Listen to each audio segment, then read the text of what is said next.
요즘 내가 자꾸 생각이 많아지는 시간이 있어요. 특히 밤 10시쯤이에요. 그 시간에 혼자 침대에 누워 있으면 마치 내 인생 전체가 한 편의 영화처럼 떠올라요. 그런데 그 영화는 슬픈 결말로 끝나는 영화 같아요. 우리 딸 말인데요. 이제 45살이 되었어요. 삼성그룹에서 일하는 딸이에요. 급여도 많이 받고 좋은 남편도 있고 아이들도 둘이나 있어요. 누가 봐도 성공한 딸이라고 할 거예요. 나도 그렇게 생각하고 있고요. 그런데 말이에요. 지난달 생일이었어요. 내 67번째 생일이었어요. 딸한테 문자로 생일 축하해.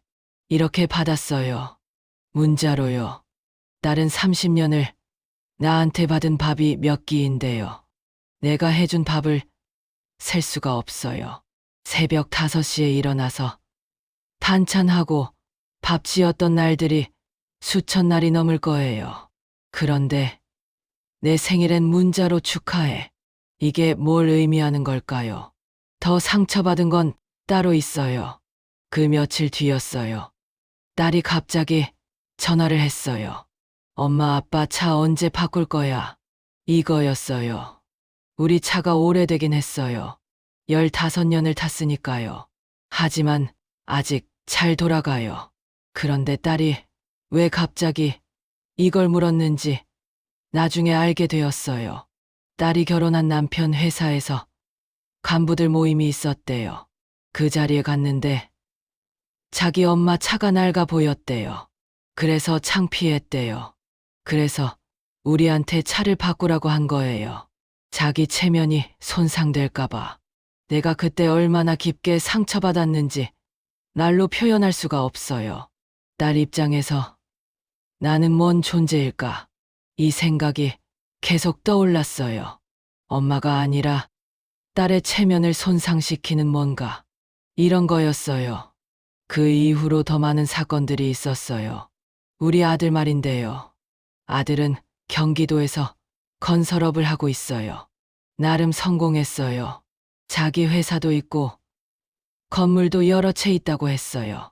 그런데 엄마 아빠가 병원에 갈 때마다 돈을 달라고 해요. 엄마, 물리 치료비 좀 내줄래? 이런 식으로. 그럼 내가 나가서 일을 더 해야 해요. 이 나이에 시간제 일자리를 찾아서 일을 해야 아들 병원비를 줄 수 있어요. 아들도 자기 돈이 없어서가 아니에요. 그냥 엄마가 내면 되니까 내라고 하는 거예요. 저녁 6시에 마트에서 물건을 정리하는 일을 해요. 10시까지 4시간을 일해요. 월급은 80만 원 정도예요. 그걸로 내 약값도 내고 생활비도 내고 남은 돈으로 아들 병원비도 주고 딸 선물도 사줘요. 이 시간이 내 인생의 마지막 시간일 수도 있는데요. 라고 생각하면 한숨이 나와요. 마트에서 일할 때가 제일 외로워요. 밤 8시쯤이면 마트에 손님이 별로 없어요. 그럼 나 혼자 진열대 앞에서 상품들을 정렬해요. 같은 상품들을 자꾸 만지작거리게 되는데요. 그럼 생각이 많아져요. 내가 정말 이렇게 살아야 하나? 이런 생각 말이에요. 내 친구들은 어떻게 지내고 있을까? 그런 생각도 들어요. 내 또래 친구들 중에는 손주 여럿을 둔 친구들도 많아요. 그 친구들은 주말이면 손주들이 찾아온대요. 할머니, 할머니, 이러면서. 그런데 나는, 내 손주들은 나한테 거의 관심이 없어요. 딸의 첫째가 6살인데요. 몇 달 전에 본 것 같아요. 그때는 내 이름을 몰랐어요. 할머니라고 부르기보다는 뭔가 낯선 할머니 정도로 생각하는 것 같았어요. 아들의 아이는 3살인데 거의 본 적이 없어요.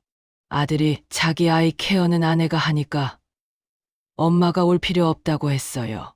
이런 말까지 들었어요. 그런데도 명절이 되면 내가 먼저 찾아가요. 차 1~2시간을 운전해서 가요. 그럼 좀 껄끄러운 표정을 해요. 마치 뭔가 불편한 손님이 온 것처럼. 밥은 먹고 가라고 하면서도 진심이 담겨 있지 않아요. 그럼 나는 뭐 하고 있는 건지 모르겠어요. 무슨 자존심으로 가는 건지, 무슨 희망을 갖고 가는 건지. 내 남편이 있을 때는 달랐어요. 남편이 살아있을 때는 그래도 아이들이 가끔 집에 찾아왔어요. 아빠를 보러 와야 한다는 명분이 있었으니까요. 남편이 돌아가신 지 이제 3년이 되었어요. 그 이후로 아이들의 방문 횟수는 줄어들었어요. 처음에는 월에 한 번 정도 왔던 것 같아요. 이제는 분기에 한 번이에요. 아니, 반기에 한 번일 수도 있어요. 정확하게 세어본 적이 없으니까요. 내가 남편이 그리운 이유 중 하나가 이거예요. 남편이 있을 때는 나만의 역할이 있었어요. 아빠를 돌봐주는 역할 말이에요. 그래서 필요했어요. 아이들에게. 그런데 남편이 없어지니까 나는 갑자기 필요 없는 사람이 되었어요. 남편이 병원에 입원했을 때를 생각해 보면 다양해요. 아들이 하루에 여러 번 전화했어요. 아빠 어떠세요? 이런 식으로. 딸도 자기 회사 일정을 조절해서 자주 왔어요. 그런데 남편이 돌아가신 지 3개월이 지나니까 그런 관심이 사라졌어요. 내 건강이 안 좋다고 말해도 뭐라고 하지 않아요. 괜찮겠지 정도의 반응이에요. 나는 남편이 아니니까 그럴 수 있겠다는 생각을 해요. 자식들 입장에서는 아빠가 없으니까 엄마는 당연히 혼자 살아가야 하는 거겠지. 이런 생각 말이에요. 내가 처음 감기에 걸렸을 때 혼자 약국을 갔어요. 약사가 물었어요. 간호해 줄 사람 있으세요? 이렇게 물었어요. 나는 없다고 했어요. 약사가 미안한 표정을 지었어요. 하지만 나는 그런 표정이 더 싫었어요. 동정받는 기분이 들었거든요. 내 나이가 이제 67이에요. 몇 년이 더 남아있을까 싶어요. 의학이 발전했으니까 아직 10년 이상 살 수도 있겠지. 하지만 그 10년을 누구와 함께 살 건지가 문제예요. 딸이 명절에 올 때 나는 항상 특별한 밥을 준비해요. 며칠 전부터 메뉴를 생각하고 장을 봐요. 손으로 직접 만드는 밑반찬들도 있고요. 그런데 딸이 먹는 모습을 보면 그냥 음식을 입으로 넣는 정도예요. 맛있다고 하지도 않아요. 그냥 먹고 있어요. 마치 영양 섭취를 위해서처럼. 그럼 내 마음이 자꾸 무너져요. 이렇게까지 하는데도 안 되나 싶어요. 내가 뭘 잘못했나 싶기도 해요. 내 엄마 생각이 자꾸 나요. 우리 엄마는 내가 60세가 되기 전에 돌아가셨어요. 그 나이까지 봐주지 못했어요. 그럼 내가 내 딸한테 어떤 존재로 남을까 싶어요. 뭔가 도움이 될 때만 생각나는 그런 존재로 남지 않을까. 아니면 내가 죽고 나서 아이들이 가끔 나를 생각할까. 그냥 스쳐 지나가는 기억 정도가 될까. 내 친구 김순이 말인데요. 우리는 고등학교 때부터 알고 지낸 친구예요. 70세가 되던 해에 암 진단을 받았어요. 그리고 8개월 뒤에 돌아가셨어요. 돌아가시기 일주일 전에 내가 병원을 갔었어요. 그때 순이가 내 손을 잡고 했던 말이 있어요. 너한테 미안해. 내가 먼저 가니까. 이렇게 말했어요. 내가 울었어요. 순이를 놔주기가 싫었어요. 순이 손이 자꾸만 떨리고 있었어요. 아직도 순이가 내 손을 잡던 느낌이 남아있어요. 그 손의 온기도 남아있어요. 순이가 있을 때는 내가 외로울 때면 전화를 해도 되는 거라고 생각했어요. 순이는 항상 내 말을 들어주었거든요. 아이들 얘기하면 순이가 열심히 들어줬어요. 그리고 내가 한 일이 틀렸을 수도 있지 않냐고 말해줬어요. 엄마도 인간이니까 완벽할 수 없다고. 그런데 순이가 없어지니까 내가 할 말이 없어졌어요. 다른 친구들도 있지만 순이처럼 깊게 들어주는 친구는 없었어요. 요즘 나는 혼자 있는 시간이 점점 많아져요. 마트에서 일하고 집에 와서 밥을 먹고 텔레비전을 본다.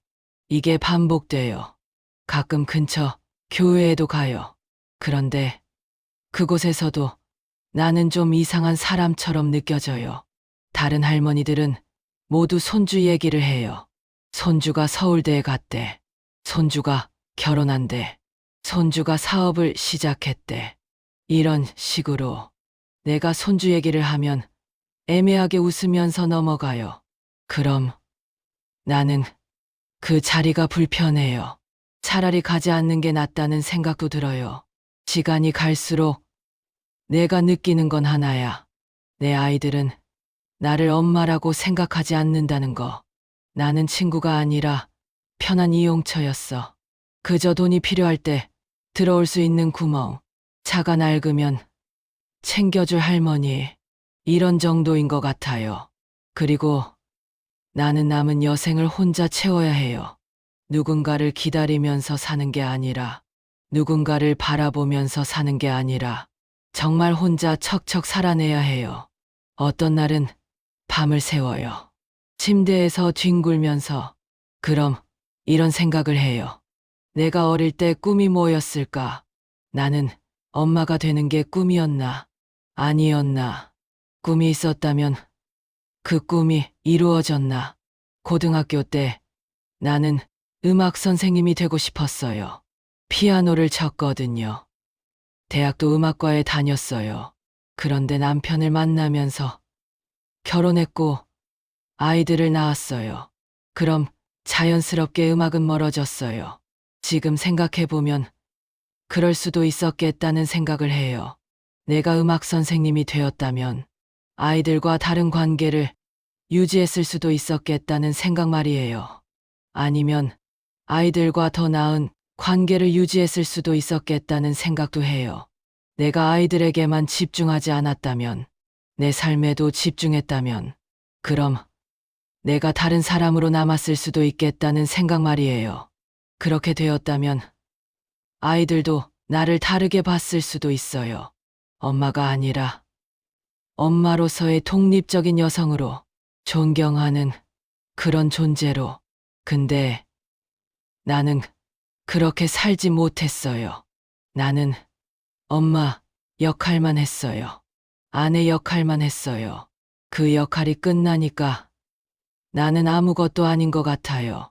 내가 마트에서 일할 때 유리창에 비친 내 얼굴을 보곤 해요. 그럼 생각해요. 이 얼굴이 누구 얼굴일까? 67살 한 여자의 얼굴일 뿐이야. 그 이상도 이하도 아닌. 가끔 생각해요. 내가 지금 마트에서 일하지 않으면 어떻게 될까? 그럼 내가 하루를 어떻게 버틸까? 혼자 집에만 있으면 나는 계속 생각만 하게 될 거예요. 생각만 하다가 미쳐버릴 수도 있어요. 그래서 일을 해요. 일을 하면 한 가지 좋은 점이 있어요. 일하는 그 시간 동안은 내 자식들을 생각하지 않아도 돼. 내 외로움을 생각하지 않아도 돼. 내 미래를 생각하지 않아도 돼. 그저 상품들과 시간만 흘러가니까. 그런데 일이 끝나고 집으로 돌아올 때가 가장 힘들어요. 밤 10시쯤이에요. 어두운 거리를 혼자 걸어가면서 생각해요. 내일도 이렇게 반복될 거야. 내일도 다음 날도. 그럼 몇 년을 더 그렇게 살 거야. 하루하루가 다 같은 날 같아. 달력만 바뀌는. 내 건강도 자꾸 나빠지는 것 같아요. 무릎이 자주 아파요. 일을 많이 해서일까? 나이가 들어서일까? 병원에 가면 약을 처방받아요. 먹으면 좀 나아요. 하지만 근본적으로 좋아지지는 않아요. 어떤 날은 일을 하다가 쓰러질 수도 있겠다는 생각을 해요. 그럼 누가 나한테 전화를 할까? 누가 병원에 데려갈까? 누가 수술비를 낼까? 그런 생각을 하다 보니 두려워져요. 죽음이 두려운 게 아니라 죽기 전에 그 시간들이 두려워요. 혼자 아프면서 버티는 시간들 말이에요. 내 또래 여자들 중에는 남편이 있는 여자들이 많아요. 그 여자들을 보면 생각해요. 아, 저 사람들은 좋겠다고. 누군가 옆에 있으니까. 누군가를 위해서 밥도 하고 약도 챙기니까. 그게 사랑이든 의무든 간에 그들은 필요한 사람인 것 같아. 나는 그럴 사람이 없어. 남편도 죽었고 자식들은 내 관심을 원하지 않아. 그럼 나는 뭘 위해서 살아야 할까? 뭘 기대하면서 살아야 할까? 어떤 날은 그냥 다 포기하고 싶어요. 모든 것을 내려놓고 그냥 사라져버리고 싶어. 그런 생각을 해요. 그런데 생각만 해요. 나는 죽을 용기가 없거든요. 이렇게 살아가는 것도 힘든데 죽는 게 쉬울 리가 없어요. 그래서 나는 계속 살아가요. 마트에서 일하고 밥을 먹고 침대에 누워서 천장을 바라봐요. 그리고 내일을 생각해요. 내일도 같은 일이 반복될 거라고. 그렇게 시간이 흘러가요. 남은 여생이 얼마나 될지 모르겠어요. 5년일 수도 있고, 10년일 수도 있고, 20년일 수도 있어요. 하지만 그 시간들을 혼자 채워야 한다는 건 확실해요. 그 생각이 내가 자꾸 밤새는 이유예요.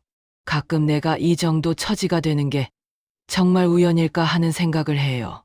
아니면 내가 뭔가 잘못했기 때문일까 하는 생각 말이에요. 내가 아이들에게 너무 집착했나? 내가 아이들의 독립을 방해했나? 내가 너무 쉽게 포기했나? 음악을 포기하고 내 꿈을 포기하고 그런 생각들이 계속 머리를 맴돌아요. 그 생각들이 자꾸만 나를 괴롭혀요. 그래서 나는 자꾸만 밤을 새워요. 침대에서 뒹굴면서 이게 내 인생이라는 게 믿기지 않아요. 이게 정말 내 인생인가 싶어요. 마치 남의 인생을 보고 있는 것 같은 그런 기분이에요. 남의 인생의 안타까운 주인공처럼. 그런데 이건 정말 내 인생이야. 내가 살아낸 67년의 시간들이 이 정도인 거야. 누가 뭐라고 해도 이건 내 인생이고 나는 이걸 받아들여야 해. 하지만 지난 몇 개월이 지나면서 내가 깨닫게 된 게 있어요. 내가 잘못 생각하고 있었다는 거예요. 나는 계속 내 아이들이 나를 필요로 하길 바랐어요. 내가 필요한 존재가 되길 바랐어요. 그런데 생각해보니 그건 내 욕심이었어. 내 집착이었어. 내 아이들이 독립적으로 살아가고 있다는 게 사실 좋은 거였어. 그런데 나는 그 독립성을 외로움으로 받아들였어. 어떤 현인이 말했어. 나이가 들면 들수록 우리는 요구하는 것이 아니라 주는 것을 생각해야 한다고. 받기를 기대하는 게 아니라 베푸는 것을 생각해야 한다고. 그게 결국 행복의 비결이라고. 내 아이들이 나를 덜 찾아오는 건 그들이 성공했다는 뜻이야. 그들이 독립적이라는 뜻이야. 그들이 내게 의존하지 않는다는 뜻이야. 그게 나쁜 게 아니라 좋은 거였어. 나는 그동안 그 좋은 것을 나쁜 것으로 잘못 봤어. 차를 바꾸라고 한 딸의 말도 이제 다르게 들려. 딸이 나를 부끄러워한 게 아니라 나를 돌보고 싶은 마음에서 그런 말을 한 거였을 수도 있겠다는 생각을 해. 딸이 자기 체면이 중요해서가 아니라 내 편함이 중요해서 그런 말을 했을 수도 있겠다는 생각이 들어. 그런 생각을 하니까 마음이 좀 편해져. 아들이 병원비를 달라고 한 것도 마찬가지야. 아들도 내 건강을 걱정해서 나를 병원에 보낸 거였어. 그런데 내가 돈을 내는 것에 불평불만을 했어. 아이가 자기 엄마의 건강을 걱정한다는 게 얼마나 고마운 일인데. 요즘 나는 생각을 바꾸기로 했어. 내 아이들이 나를 완벽하게 보살피는 딸과 아들이 아니라면 그게 그들의 잘못이 아니야. 그들도 자기 삶이 있으니까, 자기 가정이 있으니까, 자기 자식이 있으니까. 그 대신 내가 할 수 있는 게 뭘까를 생각해 보기로 했어. 내 아이들을 위해서 내가 할 수 있는 게 뭘까? 돈이 아니라, 간섭이 아니라, 그들에게 정말 필요한 게 뭘까? 그건 내가 괜찮다는 신호를 보내는 거야. 내가 혼자라도 잘 지낸다는 신호를 보내는 거야. 그러면 그들도 내 일로 더 이상 자책하지 않아도 돼. 그들도 편해져. 그래서 나는 더 이상 내 어려움을 자식들한테 말하지 않기로 했어. 일을 하면서 힘들어도 일이 좋다고 말하기로 했어. 혼자여도 잘 지낸다고 말하기로 했어. 그리고 내가 처한 상황이 나만의 상황이 아니라는 걸 깨달았어. 내 친구 김순이는 죽기 직전에도 자식들의 안부를 먼저 물었어. 자식들이 잘 지내고 있나?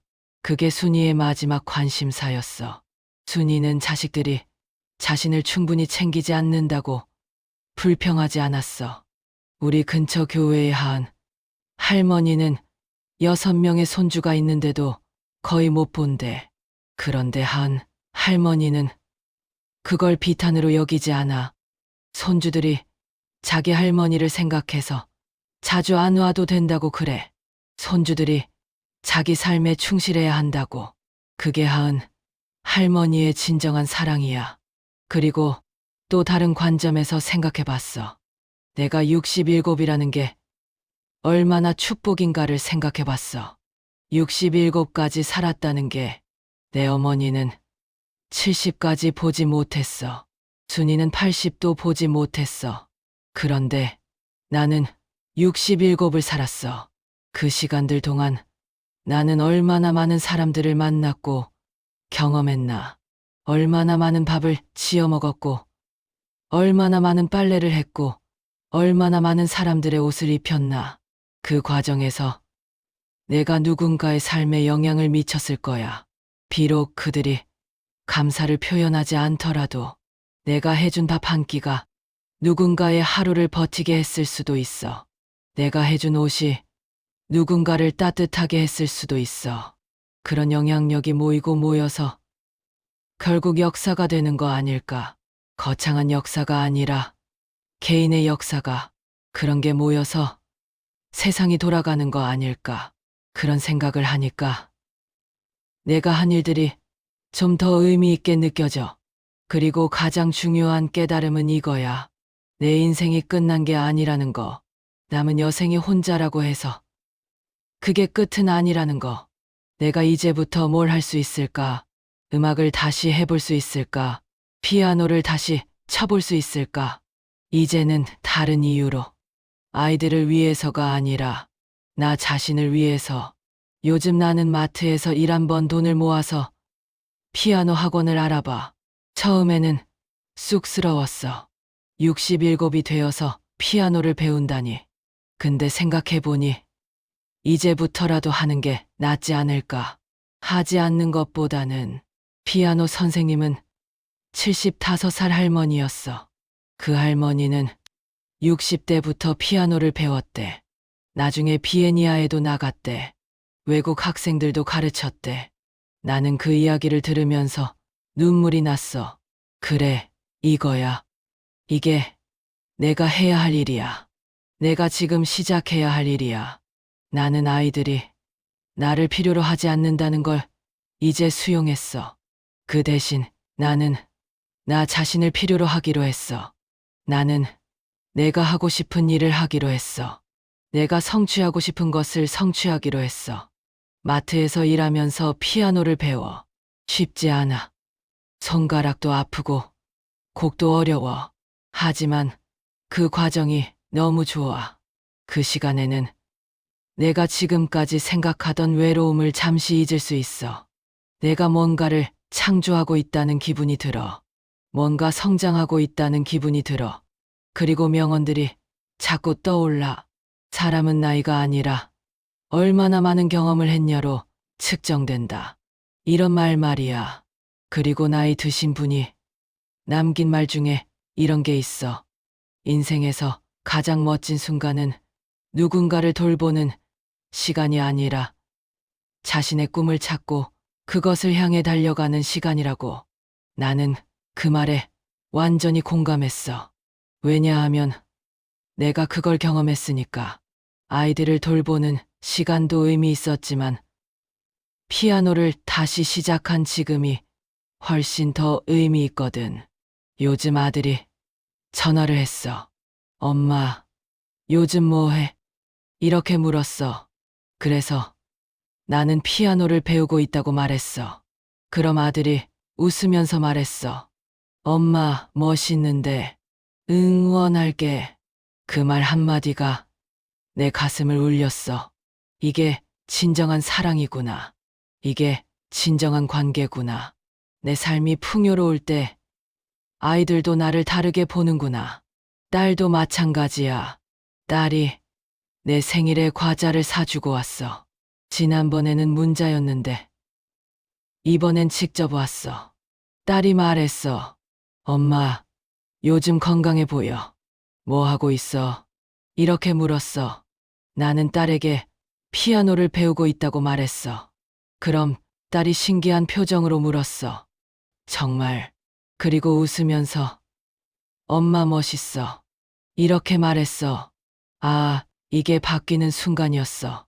내가 아이들에게 더 이상 단순히 의존의 대상이 아니라 하나의 인간 개인으로 보이는 순간이었어. 그 이후로 내 일상이 달라졌어. 여전히 마트에서 일을 해. 여전히 혼자 밥을 먹고 혼자 자요. 하지만 그 혼자가 외로움이 아니라 자유로움으로 느껴지기 시작했어. 내가 마트에서 일할 때 같은 직원인 민정이가 있어. 민정이는 20대 대학생이야. 민정이가 나한테 물었어. 할머니는 왜 일을 해요? 편히 쉬면 안 되세요? 나는 민정이한테 말했어. 할머니는 일하면서 새로운 꿈을 꾸고 있단다. 나이가 들었다고 해서 꿈을 포기할 필요는 없단다. 민정이가 내 말을 듣고 뭔가 생각에 잠기는 것 같았어. 아마 민정이 자신의 미래를 생각한 것 같아. 민정이도 언젠가 그런 나이가 될 거고, 그때 민정이는 내 모습을 기억할 거야. 그게 또 다른 의미의 영향력이지 않을까. 나는 민정이의 마음속에 뭔가를 남기는 거야. 나이가 들어도 살아갈 수 있다는 그런 희망 말이야.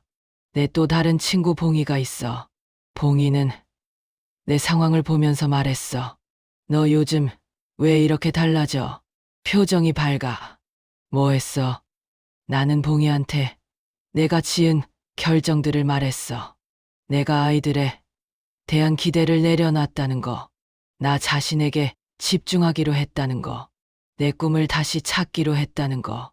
봉이가 내 말을 듣고는 울었어. 봉이가 말했어. 나도 그렇게 하고 싶은데. 나도 나 자신을 위해 뭔가 하고 싶은데. 이렇게 말했어. 그래서 나는 봉이한테 제안했어. 우리 함께 뭘 배워보자. 뭐든지. 봉이는 그동안 손자 키우면서 자기 삶은 포기했어. 손자가 자라고 나니까 이제는 혼자가 되었어. 그럼 봉이도 내처럼 외로움에 빠졌어. 그런데 나는 봉이한테 말했어. 이제부터는 우리 시간이야. 우리 인생이 다시 시작되는 거야. 너무 늦은 게 아니야. 지금부터가 시작이야. 요즘 봉이와 나는 함께 요리 클래스를 다니기로 했어. 매주 목요일 오후 3시에 만나서 우리는 함께 밥을 해보고 함께 웃고 함께 시간을 보내. 이게 내가 느끼는 진정한 행복이야. 무언가를 기대하지 않는 행복이야. 누군가를 기다리지 않는 행복이야. 그냥 지금 이 순간을 즐기는 행복이야. 처세의 기술이라고 하면 뭔가 거창한 걸 생각할 수도 있어. 하지만 내가 깨달은 건 간단했어. 첫 번째는 기대를 내려놓는 거야. 사람들이 우리를 어떻게 대할 거라는 기대를 말이야. 우리 아이들이 우리를 어떻게 생각할 거라는 기대를 말이야. 그 기대가 우리를 괴롭혀. 그 기대가 우리를 외로워하게 해. 두 번째는 감사하는 거야. 내가 살아온 시간 동안 받은 모든 것들에 감사하는 거야. 내 아이들이 내게 준 기쁨들에 감사하는 거야. 비록 그들이 완벽하지 않더라도, 비록 그들이 내 모든 기대를 채우지 못했더라도, 그들이 나한테 준 기쁨은 분명히 있었어. 세 번째는 자기 자신에게 집중하는 거야. 남은 인생에서 나는 누군가를 위해 살 필요가 없어. 나는 나를 위해 살아야 해. 나의 꿈을 위해, 나의 성장을 위해, 나의 행복을 위해. 네 번째는 현재에 충실하는 거야. 과거에 매여 있지 않는 거야. 앞으로 올 미래를 두려워하지 않는 거야. 지금 이 순간을 살아가는 거야. 다섯 번째는 연결을 만드는 거야. 비록 가족과의 관계가 깊지 않더라도 다른 누군가와의 연결을 만드는 거야. 친구와, 이웃과, 직장 동료와, 그런 모든 연결들이 우리 인생에 의미를 주는 거야. 여섯 번째는 나이를 숫자로 생각하지 않는 거야. 60은 그냥 숫자일 뿐이야. 내 나이는 내가 얼마나 살았냐가 아니라 내가 앞으로 얼마나 더 살고 싶냐로 결정돼. 일곱 번째는 작은 기쁨을 소중히 여기는 거야. 따뜻한 커피 한 잔의 기쁨, 새로운 곡을 배웠을 때의 기쁨, 친구와 나눈 웃음, 그런 것들이 모이면 인생이 되는 거야. 여덟 번째는 혼자라는 것이 나쁜 게 아니라는 걸 이해하는 거야. 혼자라는 건 자유로운 상태야.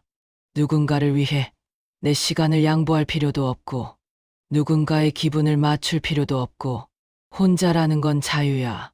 아홉 번째는 죽음을 두려워하지 않는 거야. 그게 아니라 죽음 직전의 시간들을 의미 있게 채우는 거야. 그 시간들 동안 나는 뭘 했을까? 나는 누구를 만났을까? 나는 뭘 배웠을까? 그런 것들을 생각하는 거야. 열 번째는 다른 사람들에게 희망을 주는 거야. 내가 지금 이렇게 살아가는 모습 자체가 누군가에게는 희망이 될 수 있다는 걸 이해하는 거야. 이런 것들이 내가 깨달은 처세의 기술이야. 거창한 철학이 아니라 그냥 그렇게 살아가면서 배운 것들이야. 내가 요즘 생각해보는 명언들이 있어. 한국 작가 김훈이 했던 말이에요. 인생의 가치는 얼마나 오래 사느냐가 아니라 얼마나 잘 사느냐에 달려있다고. 나는 그 말에 완전히 동의해. 나는 67을 살았지만 그 시간들 동안 나는 많이 살지 못했어. 마치 꿈을 꾸면서 사는 것처럼, 누군가의 기대와 책임 속에서만 사는 것처럼. 하지만 지금은 달라. 지금 몇 년이 남았는지 모르지만 나는 정말 살고 있어. 살아내고 있어. 또 다른 명언이 있어. 완벽한 완성보다 계속하는 게 중요하다고. 내 피아노 연주가 완벽하지 않을 수도 있어. 하지만 나는 계속 배우고 있어. 그 과정 자체가 중요해. 내 친구들한테 자주 이런 말을 해.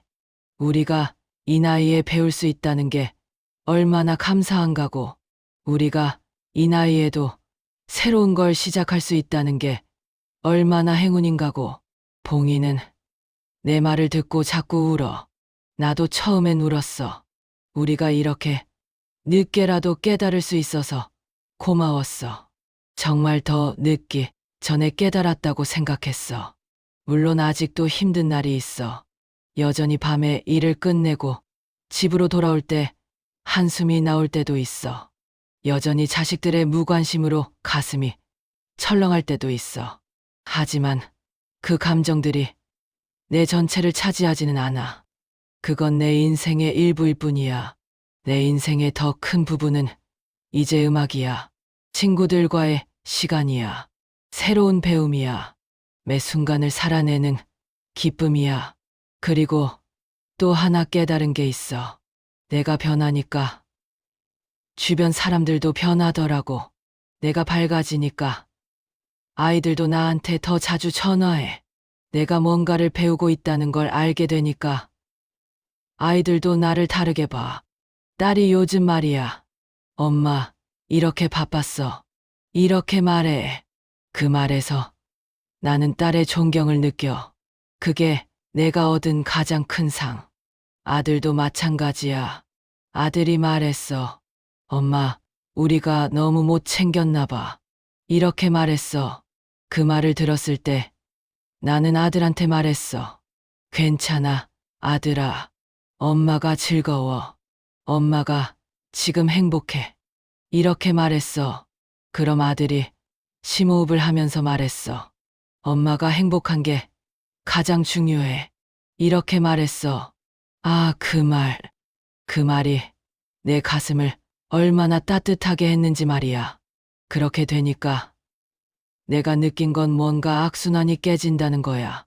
내가 아이들에게 기대하고 있을 때는 계속 실망했어.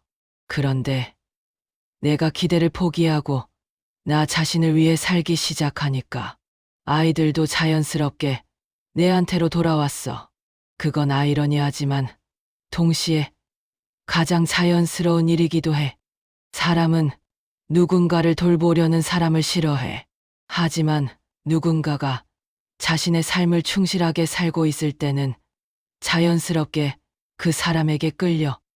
그래서 지금 내 인생에서 가장 중요한 교훈은 이거야. 자기 자신의 삶에 충실하라. 그것이 결국 모든 관계를 치유한다. 내가 이걸 깨달은 건 정말 늦었어. 67이 되어서야. 하지만 너무 늦지는 않았어. 왜냐하면 나는 아직도 살아있고 나는 아직도 배울 수 있으니까. 요즘 내가 또 배우는 게 있어. 손자들과의 관계 말이야. 나는 이제 손자들에게 요구하지 않아. 대신 나는 손자들한테 내 삶을 보여줘. 딸 첫째가 다시 우리 집에 왔어. 이번엔 할머니가 뭘 해? 이렇게 물었어. 나는 아이한테 피아노를 쳐줬어. 아이가 신기한 표정으로 들었어. 그리고 손가락으로 건반을 건드렸어. 그 모습을 보는 순간 나는 느꼈어. 이게 진정한 연결이구나. 이게 진정한 영향력이구나. 그 아이가 커서 누군가한테 할머니는 요즘도 그렇게 피아노를 쳐. 이렇게 말할 거야. 그리고 할머니를 기억할 거야. 아들이 작은 아이를 안고 왔어. 아이가 손가락으로 음악을 건드렸어. 그 모습이 얼마나 사랑스러웠는지. 그때 나는 이해했어. 내가 아이들을 완벽하게 챙기지 못했어도 상관없다는 걸. 내가 부족했어도 상관없다는 걸. 가장 중요한 건 내 삶이 의미 있고 충실했다는 그것뿐이라는 걸. 그래서 남은 여생 동안 나는 이렇게 살아가기로 했어. 하루하루 그날을 의미 있게 채우기. 누군가를 기대하지 않으면서도 누군가와 연결되기. 내가 할 수 있는 최선을 다하면서도 완벽함을 포기하기. 혼자라는 현실을 받아들이면서도 그 속에서 자유를 찾기.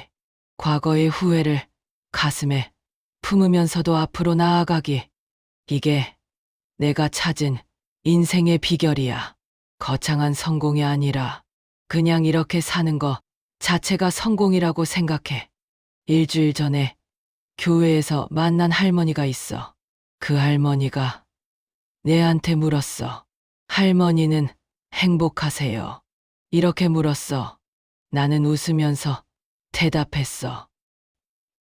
응, 난 지금 행복해. 이렇게 말했어. 그 할머니가 말했어. 좋겠다고. 내도 행복하고 싶은데. 이렇게 말했어. 그래서 나는 그 할머니한테 제안했어. 뭐든지 배워봐. 피아노든 그림이든 요리든 뭐든지 괜찮아. 그냥 하고 싶은 걸 해봐.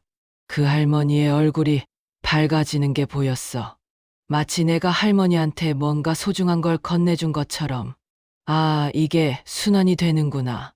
내가 깨달은 걸 다른 사람에게 나눠주고, 그럼 다른 사람도 깨달음을 얻고, 그럼 또 다른 누군가에게 나눠주고, 이게 인생이 돌아가는 방식이구나. 거창한 성공이나 성취가 아니라 그냥 작은 깨달음이 모이고 모여서 이루어지는 게 인생이구나. 그래서 나는 지금 행복해. 67살의 혼자인 여자. 마트에서 일하고 피아노를 배우고 친구들을 만나는 여자.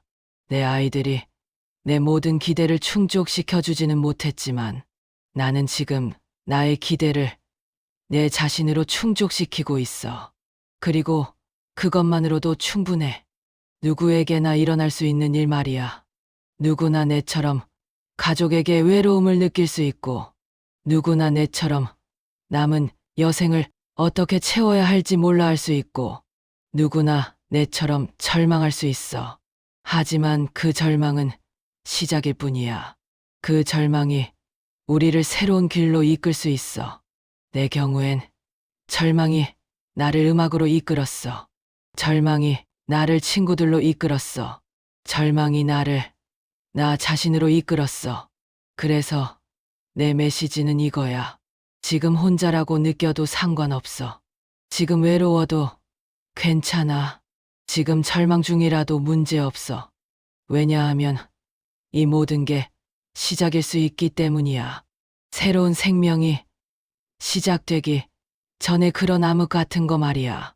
그 암흑을 통과하면 빛이 있어.